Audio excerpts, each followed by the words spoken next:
ও আমাকে পালিয়ে এসে একটা নাম্বার থেকে কল দিয়ে বলছে যে ভাবি আমি কোন রকম পালিয়ে আসছি, আপনি একটু আমাকে হেল্প করেন, আমি অনেক কিছু বলতে চাই, সাংবাদিক ভাইদের সামনেও বলতে চাই, আপনাকেও বলতে চাই।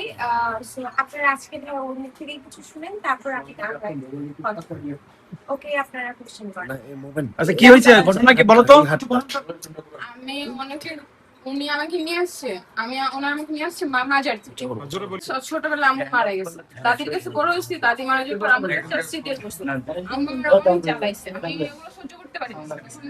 বের হয়ে যখন চলে আসছে মাঝে এসে কান্না করছে, কান্না করতে অনেকে গিয়েছিল সেদিন মামুন ভাইয়ের লগে ঝগড়া করার জন্য আমি যখন কান্না করতেছি উনি আমার দেখে ওনার নাকি মায়া লাগছে, মায়া যখন লাগছে আমার বলতেছে তুমি কি হয়েছে, তুমি এখানে কান্না করতেছো কেন? আমি ওনাকে সব কিছু বলছি। পরে বলে আচ্ছা ঠিক আছে তাহলে তুমি আমার বাসায় চলো, আমি তোমার বাসায় নিয়ে যাই, তুমি আমার মেয়ে হিসাবে থাকবে। আমার জিজ্ঞাসা তুমি কতদূর পর্যন্ত পড়াশোনা করছো, আমি ক্লাস 9 পর্যন্ত পড়াশোনা করছি। বলছে তোমার আমি একটা ভালো স্কুলে ভর্তি করাই দেবো। আমি বলছি তাহলে আচ্ছা ঠিক আছে, আমার পড়াশোনাটাও হবে, আমার থাকার জায়গা হবে, আমি একটা ভালো পরিবার পাইতেছি। পরে আসছি, উনি আসার পর উনি তো আমার সাথে তো ভালো ব্যবহার করে দূরের কথা, আমার স্কুলে ভর্তি করে দূরের কথা, উনি আমার ঠিক মতো খাইতেও দিত না, আমার সব দিক দিয়ে কষ্ট দিত। পরে যে ওনার হাজবেন্ড আছে মামুন ভাই যে আব্বা আছে, উনি আমার সাথে অনেক রকম খারাপ ব্যবহার করছে, মানে অনেক খারাপ ব্যবহার করছে, মনে করেন আমাকে খারাপ ভাবে টাচ করার চেষ্টা করছে। আচ্ছা আমি এই ঘটনাগুলো কিন্তু মামুন ভাইয়ের মায়ের জানাইছি। আর একদিন রাত্রে আমি আর মামুন ভাইয়ের মা একসাথে ঘুমাইতেছি, ঘুমানোর পর উনি মামুন ভাইয়ের আব্বা এসে আমার মুখে হাত দিছে, আমি কিন্তু জায়গায় গেছি। একটা ঘুমান্ত মানুষকে যদি কেউ টাচ করে মানুষটা জাগবে।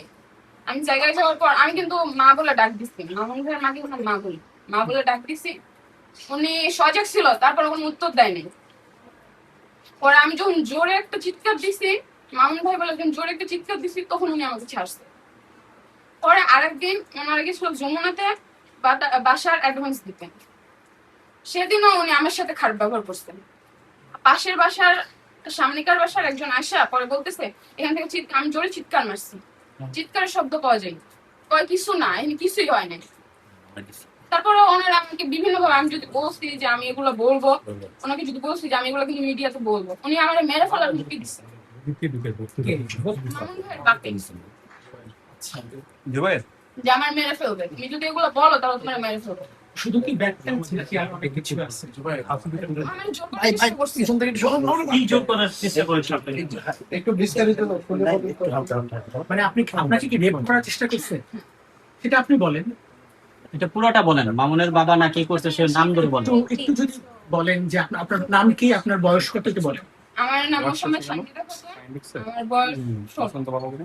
আচ্ছা, তো মামুনের বাবা যখনই বাড়িতে আপনি একা থাকতেন তখন কি করতো একটু বলেন তো। কোনো কাজ করতাম, উনি আসেন মানে আমার পিছন দিকে, আমি সামনে থেকে তাকে কাজ করতে শুনে আমার পিছন দিকে জড়া ধরতাম। আমি অনেক চেষ্টা করতাম আমার কাছ থেকে ছাড়ার, কিন্তু আমি পারতাম না। প্রায় কত